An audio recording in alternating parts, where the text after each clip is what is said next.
सातत्याने घसरणाऱ्या कांद्याच्या दरामुळे शेतकरी आक्रमक झाले आहेत। तशातच कांद्याला मातीमोल भाव मिळत असल्याने महाविकास आघाडी आक्रमक झालेली पाहायला मिळाली। नाशिकच्या चांदवडमध्ये हजारो शेतकऱ्यांसह मविया नेत्यांनी शेतकरी क्रांती महामोर्चा काढला। यात काँग्रेस प्रदेशाध्यक्ष हर्षवर्धन सपकाळ, विधान परिषदेतले आमदार अंबादास दानवे, राष्ट्रवादी आमदार रोहित पवार यांच्यासह अनेक मोठे नेते सहभागी झाले। गळ्यामध्ये कांद्याच्या माळा आणि बैलगाडीवर बसून सरकारच्या धोरणाविरोधात घोषणाबाजी करण्यात आली।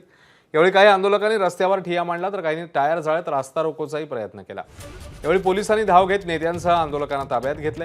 कांदा उत्पादकांच्या या मोर्चातून विरोधकांनी सरकारवर निशाणा साधला।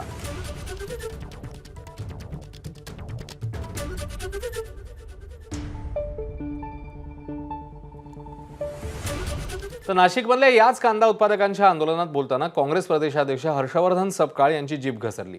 पंतप्रधान मोदींचा एकेरी उल्लेख करत सपकाळांनी शिव्यांची लाखोली वाहिली।